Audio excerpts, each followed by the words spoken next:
So when's the last time you were a first-time guest at a church? I mean, think about that. As a pastor, if you're watching this as a pastor, as a preacher, as a ministry person or church leader, most weeks you go to your church, you get there before everyone else does, and you're there until everyone else leaves. And if you're on a staff or a team, they all do the same thing as well.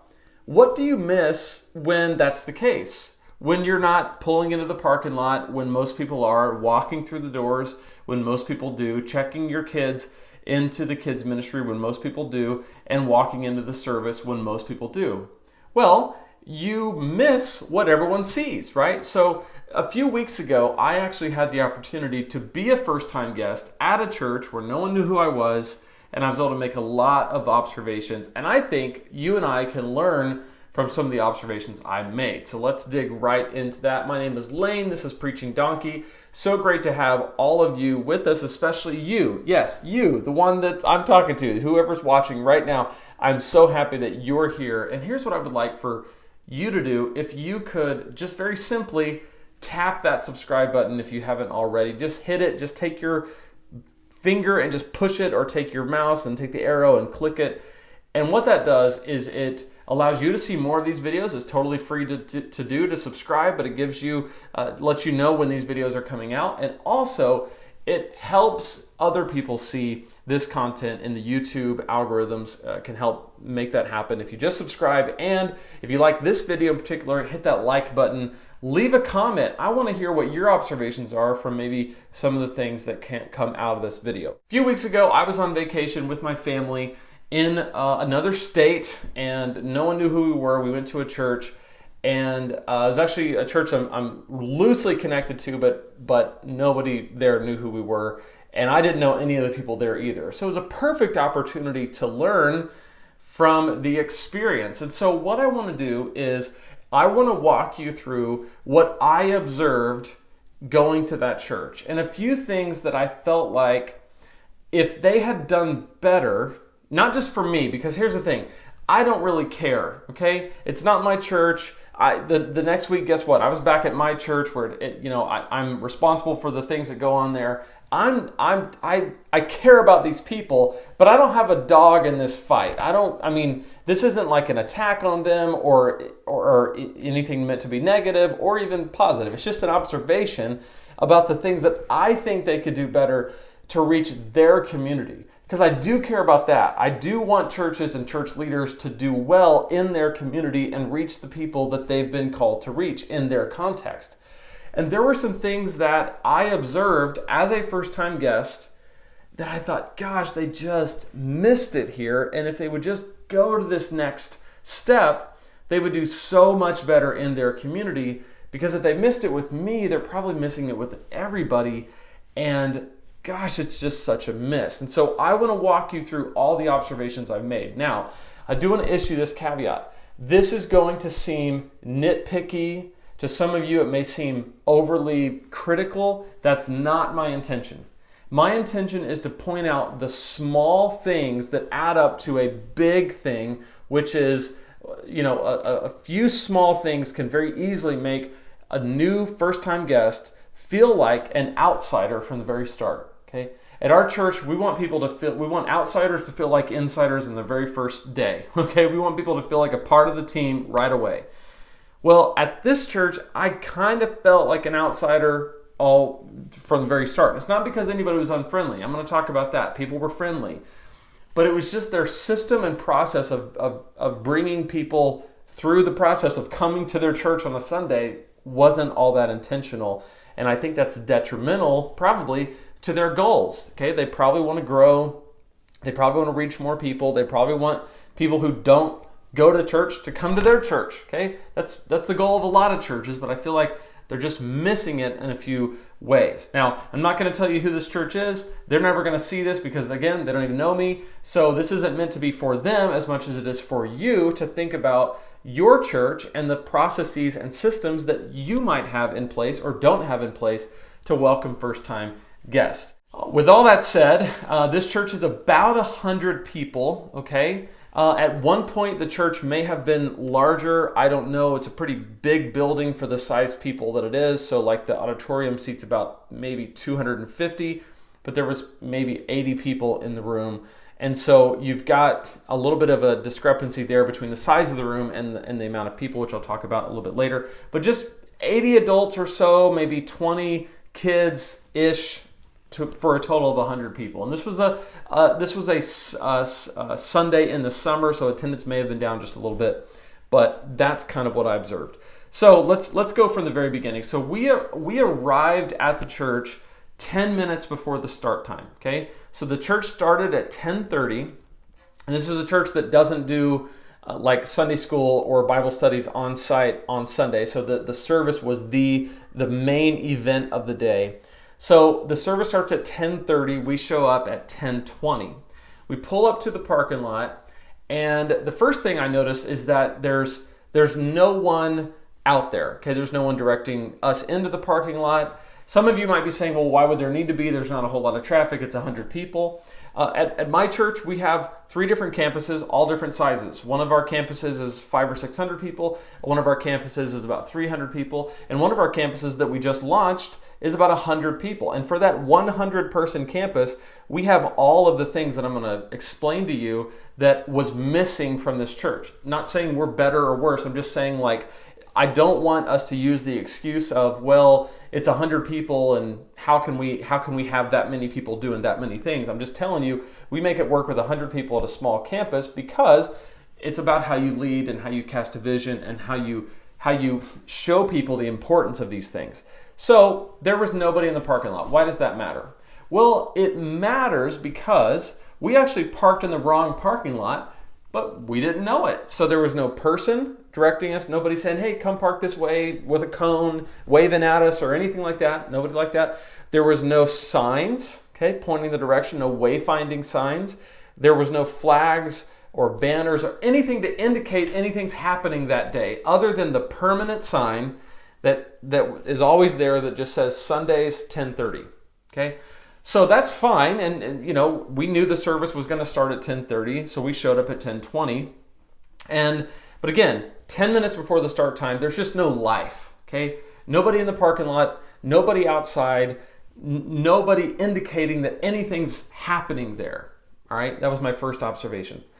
So the second thing is, again, nobody's telling us where to go. So we park in the parking lot, the first parking lot that we see. So there's a parking lot, there's the church building, and then we didn't know this, but there's a much larger parking lot in the back.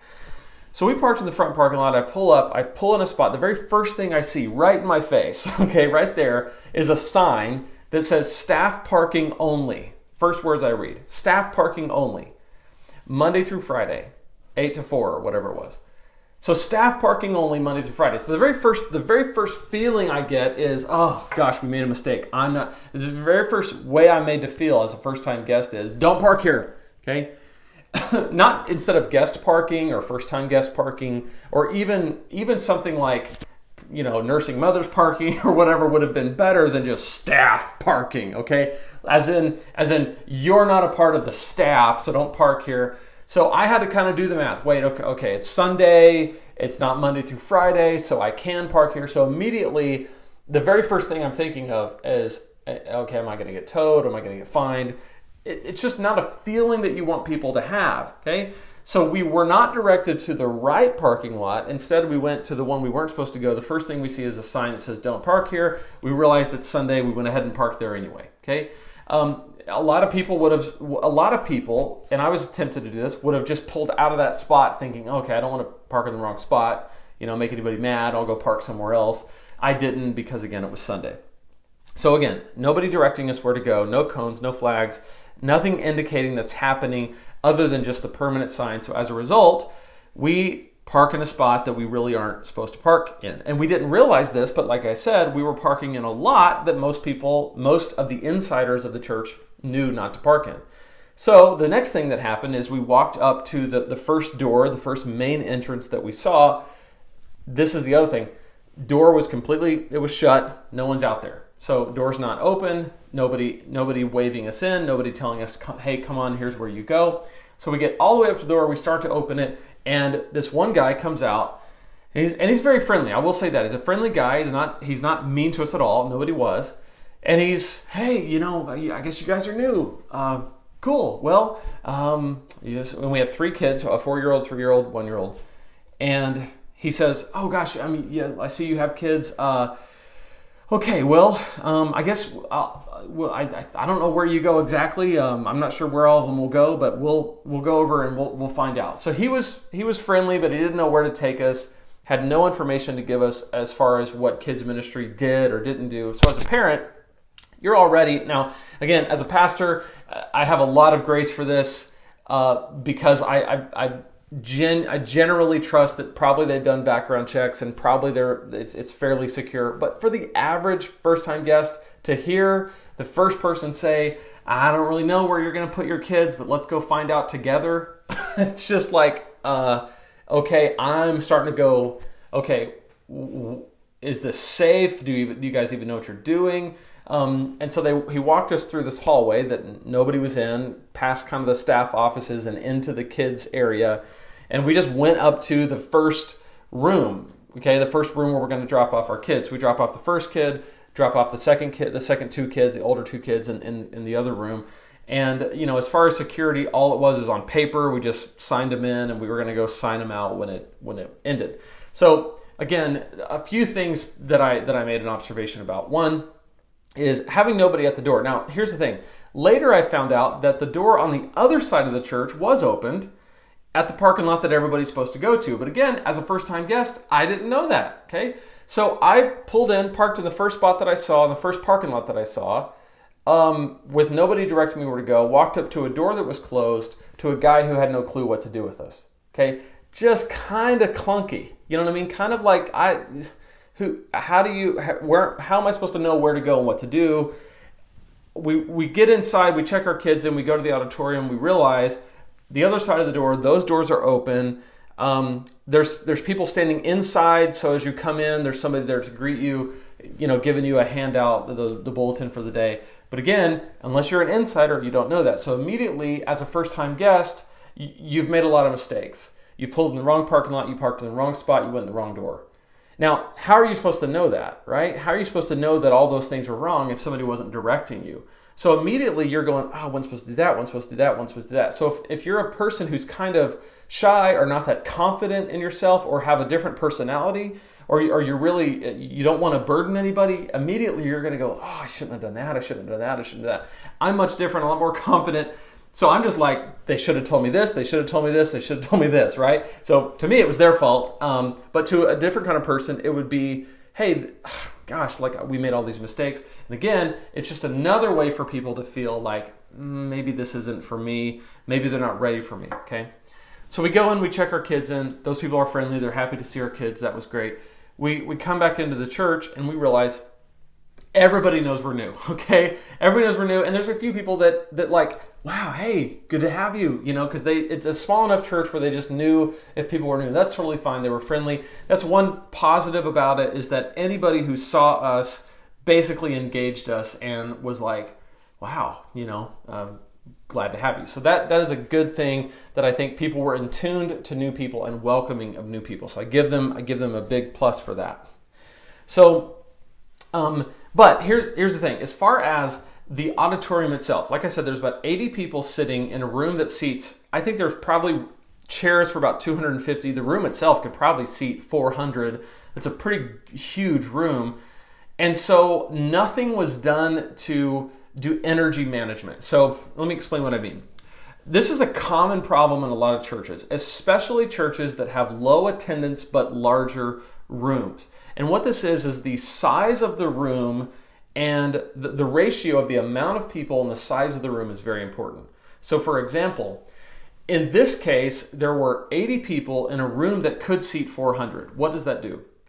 And let me back off from the size of the room. Let's just look at the chairs that are put out.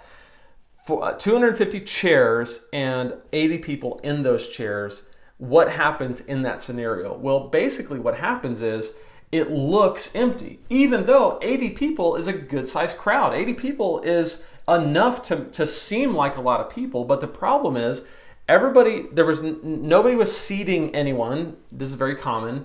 At our church, we seat people, and the reason why we do this is we want to manage the energy. We want to get people together because one of our values is we don't do life alone. And so we have, in most of our auditoriums, we have 4 sections. We actually block off the outer 2 sections entirely. We don't seat anyone there until the middle 2 sections fill up, and we fill those sections up from the front to the back. And the reason why we do this is we want to get the front, middle 2 sections full, and then fill it back, and then start filling in the front of the side sections until the auditorium is full. It's for a few reasons. For one thing is when guests come in late, particularly first-time guests, a lot of times they don't judge the time well. They don't realize how long it's going to take to do the first-time registration of their kids, getting in Kid City and all that stuff. So we just know that a lot of times the people who are going to walk in late are often the people who it's their first time or their first time, first few times. And we don't want them to have to walk in and walk all the way to the front and sit in the front row in front of everybody and feel awkward. And so by filling it up front to back, we've got those back sections that are basically available for people who walk in late. The other thing is we have a value that we don't do life alone, and that's one of our principles. And so when you're sitting in a row, like let's go back to the example of 80 people and 250 seats. You're sitting here and there's no one in your row. There's one person in the row in front of you, but that's it. And then behind you, maybe there's a family, and then over there there's a guy, and then over there there's a couple. You're not connected to any of those people. In some ways, you just feel alone, and it can be very awkward for you, especially if you're brand new. It's just a way to kind of feel like everybody must be watching me because there's kind of no one around me.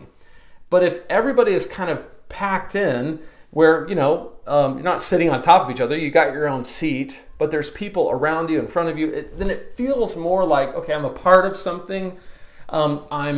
This must be valuable because there's a lot of people here. So those same 80 people that spread around 250 seats and make the place look empty, if the energy were managed better. So what I think they should do is remove maybe the back 5 rows entirely. Just get rid of those altogether. Create a different space back there. Maybe it's more part of like the gathering space or something, but just get rid of those available chairs. And then seat people more towards the front, because in this case, there was a lot of people missing from the front rows. We sat in the 3rd row, and we were some of the only people up that close. Everybody else is sitting as far back as they can, because that's just the nature of people. We want to sit far away, and so the room just kind of looks empty. So to a first-time guest, you're looking around going, gosh, there's not that many people here, when there really was. It just didn't look like it because the energy wasn't managed well. So anyway, so that's the kind of observation of my first observation of being in the room. I just thought, there's a ratio of the amount of people, the size of the room, and when you take, let's say, 80 people and put them in 250 chairs, it can look empty. But if you took 80 people and put them in 150 chairs, it looks full, okay? Now, there's a point where you get so crammed that it becomes uncomfortable, but I think churches are more nervous about that than they need to be. I think having, like for example, this 80 people, if you put out 100 chairs, you know that you're going to be 80% capacity, pretty much guaranteed. And people are going to not sit 100% full, so you're going to have to end up adding chairs, okay? If you have 100 chairs and 80 people, you will have to add chairs. But the excitement and the perception of adding chairs makes it seem like, wow, there's something really cool going on there, versus having tons more chairs than you need. Everybody spreads out, and the place looks empty. Do you see what I'm saying? Like, it's just a matter of perception, and perception is reality. And for those of you who are going to say, oh, this seems deceptive or whatever, I'm just telling you, it's an important thing how it feels in the room. It's just an intangible thing that creates the overall experience, and it's so important to manage that well. And I feel like there was no intention with this church on that. Now, actually, I want to go back to the kids thing. The one thing I really, really, really wish more churches would do is security in the kids area. There was no security. There was nobody who was watching to make sure that nobody could just get access to the kids area. Nobody was making sure that at our church we have security people that are at the door. You can't get back there unless you're a parent and you have a tag that you've checked your kids in. You can't go get your kids without that sticker that matches theirs. And we're tenacious about it, not because we're meanies, but because here's a common thing that happens in a lot of churches that people don't even think about. Very rarely does somebody just go kidnap a kid, okay? Just some stranger comes in, although that could happen, and that's one of the reasons why we have security. But it's rare that it's just some random stranger that says, you know what I'm going to do? I'm going to go to a church and steal a kid. Typically what it is it's mom and dad are divorced, okay? But mom has custody. So mom comes to church, puts the kids in the kids ministry. Dad's mad at mom, dad's mad at ex-wife and wants to take the kids, but he doesn't have access to them. But he knows that she goes to church. So dad shows up at church, goes back to the kids area while mom's in the service, and says, hey, I'm so-and-so's daddy. What do the kids do? They say, Daddy, hey, right? Daddy takes the kids and he leaves. Mom comes back to get the kids and they're not there. And she says, what the heck, what happened? And they say, well, their dad came and picked him up. And she says, are you kidding me? He doesn't have custody. It becomes a huge deal. And technically that's a kidnapping, right? What just happened if he doesn't have legal custody of those kids? And the church was complicit, not because they were meanies or whatever, but they were negligent from a security perspective. So that's why you've just got to have the tag. You've got to have the number so that that person knows, okay, you've checked him in, you're checking him out. At this church, there was just no security. There was nobody that, aside from the nursery and kids workers themselves, there was no one watching over that during the service, which just, as a parent, kind of makes you nervous considering all the things that could happen at churches. So that's just one observation I made about kids. So back to the auditorium. The energy management not doing so well. The worship was their worship style was contemporary. And when I say contemporary, there's 1,000 different ways to that, whatever that means. Basically, it was band-led worship. So guitar, bass, drums, keyboard, couple of singers. That was that. There's some things I could get nitpicky with that, like they had music stands, which we don't do that. So what I mean is, you got the bass player and he's got a music stand and he's reading his music and he's looking down. It's not engaging, okay? But that's preferential. None of our bands, none of them have music stands on stage. We want them singing, want them engaging, want them knowing their music, things like that. I could also nitpick a little bit about the environment that was created. I mean, all that really happened was the lights kind of just went down, but there's nothing environmentally that really matches that style of music. No usage of lights or haze or anything, even light to create an atmosphere that is kind of reaches out and grabs you. It was tuned way down in terms of the volume. Again, some of these things are just maybe decisions that they've made, and that's fine. I don't think it's the best. I think if you're gonna go with a modern style, you really should kind of embrace it fully, or it just feels a little bit haphazard.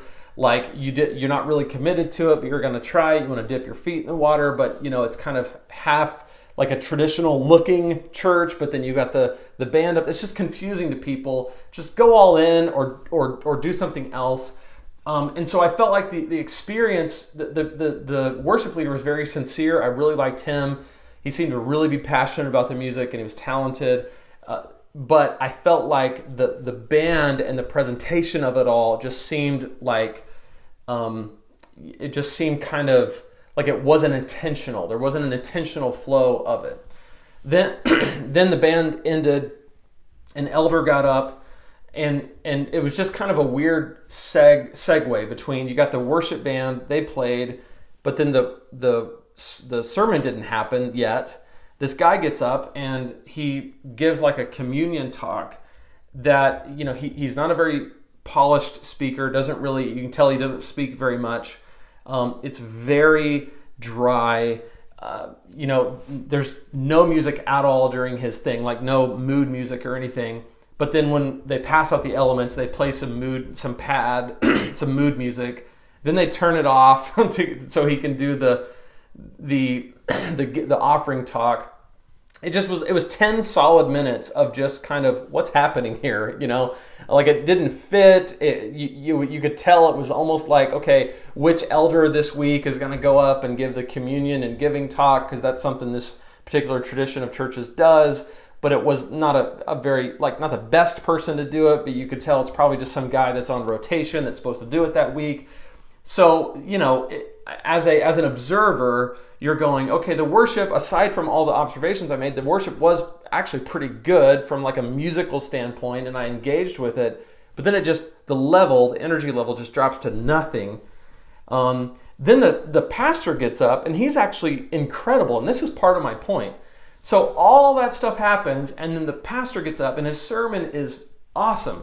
And his delivery is incredible. And the research that he's done is amazing. I didn't like his presentation media. I felt like he had way too many words on the screen. He had a little TV next to him, which I love, but it was just a misuse of it. Way too many. It was like paragraphs of text on the screen, which made it terribly hard to read.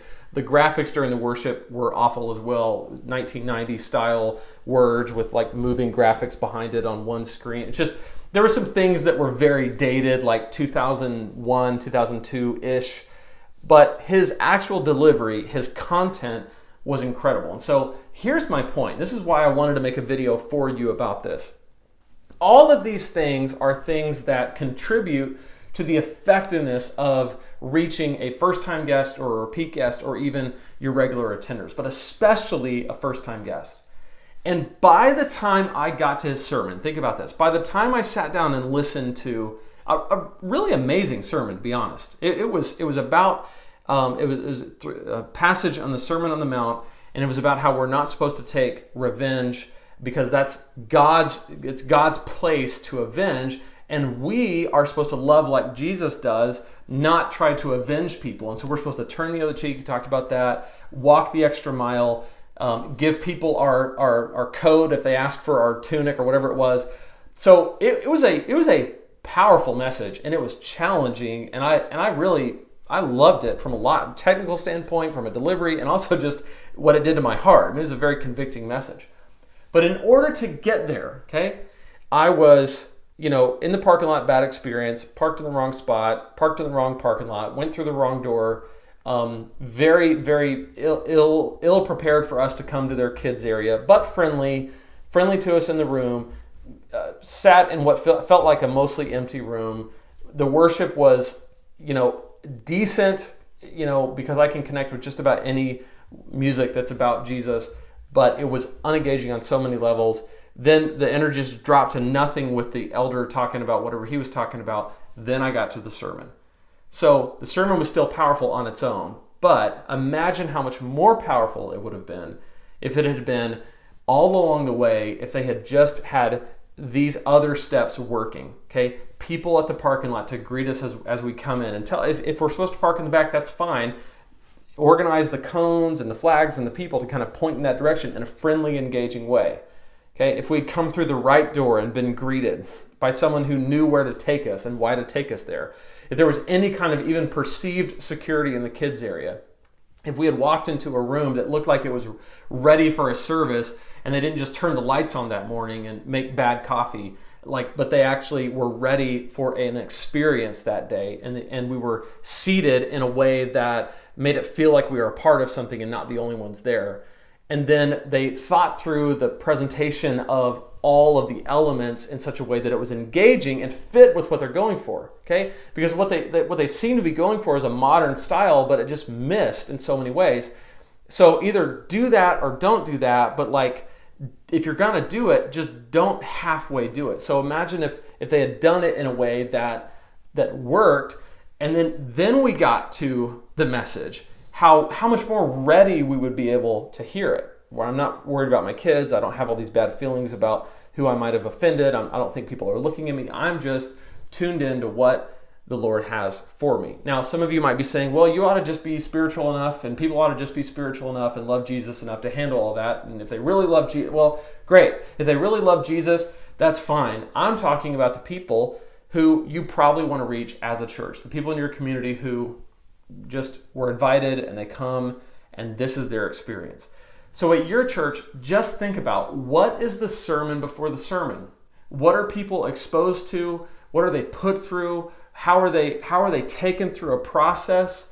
And how are they not? Because your message, if you want people to hear it, it's going to fall on deaf ears if you don't think through some of these and make sure that your church is prepared for new people, whether your church is big, small, or in between. All of that stuff is important. And then if you do all that stuff right, your sermon still has to be incredible to make sure that you don't lose them at the sermon. Because some churches are the opposite. Some churches have an amazing first-time guest process, and then the sermon falls flat. So I don't want that for you either. So I have a free gift for you. If you go to preachingdonkey.com/21 days, you can get the 21-day guide to creating killer sermons. It's a 3-week guide that kind of walks you through a process of how to develop your sermon, how to prepare your sermon in such a way that it's compelling and clear and captures your audience and brings them in so that you don't lose them at the sermon. And then hopefully, if you kind of make some observations about maybe the things you're doing to bring people through a process, you won't lose them on the front end as well. So that's my hope for you and my hope for your church. And I just want to reiterate, I have nothing against these people. I love that church. I hope that that church does well in their community. These are just some observations I made on vacation at a church for the first time in another state as a practitioner of this.